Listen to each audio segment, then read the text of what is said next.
Hi guys, welcome back to Melbourne. It's a good channel.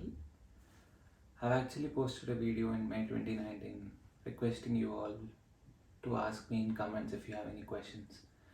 So I didn't get any questions asked, so I didn't make a video for almost 3 years. But now I've decided to make a video on how I got my first job in Australia as an international student. So this video is completely in English. I have another video in Telugu that has some sarcasm included in it, but I try to keep that sarcasm low in this video and try to keep it fully informative. So let's get started.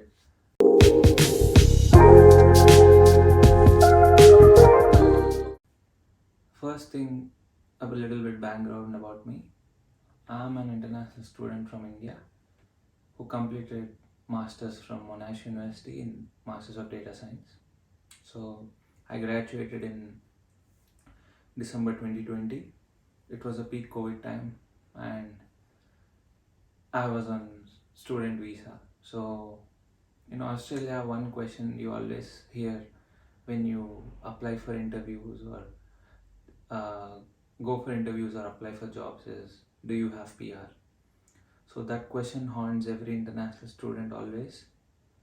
So even I was a victim of that question many times. So, but I always believed that there are jobs out there. If I keep on applying, there is a way I'll get one. So I believed in that. And COVID sort of helped me because companies actually started considering international students because of shortage of workforce. Still, the department keeps publishing the shortage occupations every month. So it's a good thing. So for me, December 2020, I was out from the uni. I had no job and high hopes. So this was my situation. So this video, it's not about how to get a job. This video is about how I got a job. So it might work for you, it might not work for you, but I hope you'll learn something from this video. So first thing I did was opened Seek, LinkedIn, and I kept on applying to every data analyst or data scientist role. So whatever role I see, so some roles they say openly that they require PR.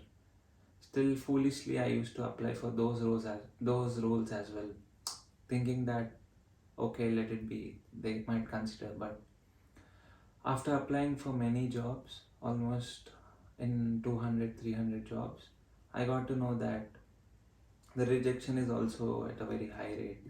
So as soon as I apply, they used to send me a rejection mail. So it was that instant.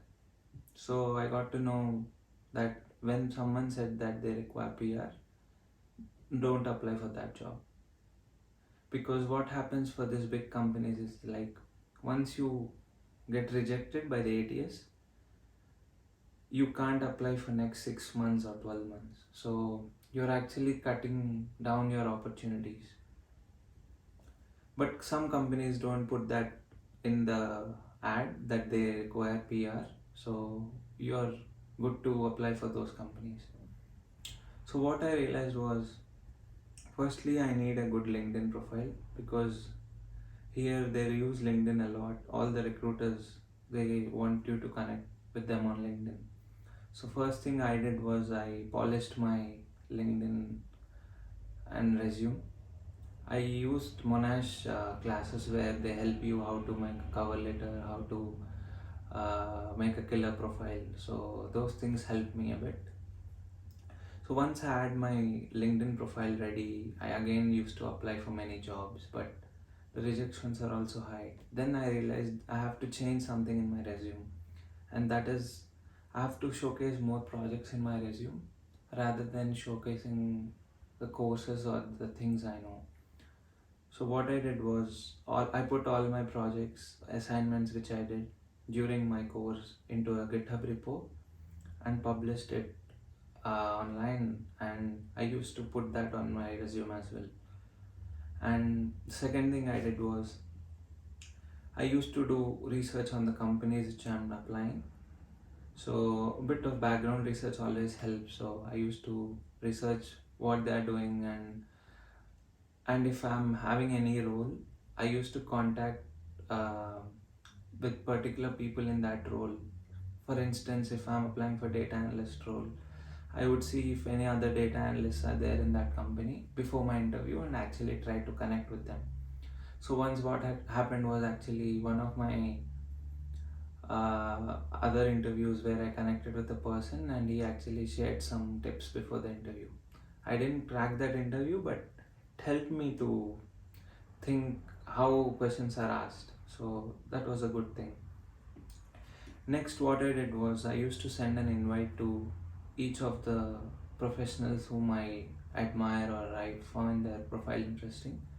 So I would send a request to them saying that I would like to connect with you because I would like to help you. I found your profile interesting. These are the things which I liked in your profile, and let me know if I can help you in any way.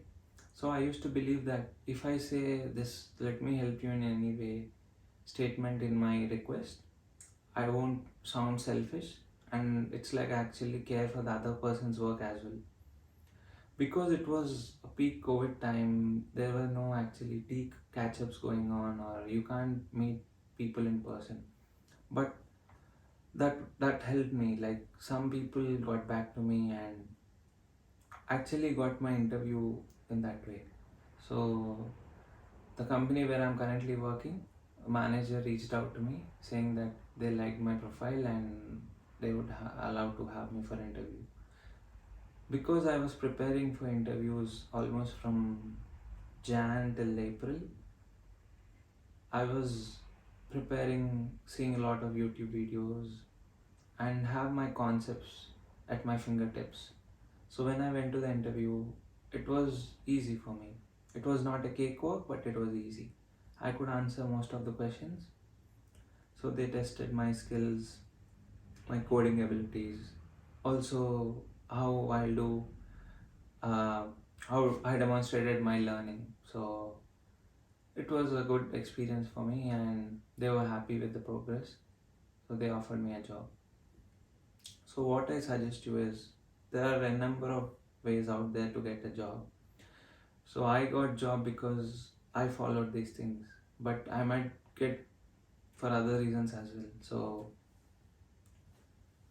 even along with that, I used to post in LinkedIn often, thinking that if I post this, someone would see and they would find it interesting, and that recruiter might reach out to me. It's actually, we live in a crazy world where if you showcase and exhibit things, people might actually look up to you. So I would suggest that if you post some things and show that you are learning or helping the community, some people might actually reach out to you. So these are all the things I followed, which helped me to get a job. It might work for you, but might not, but might definitely help you. So there are so many jobs out there, so definitely you'll get one. So keep on applying and don't lose hope. Thank you.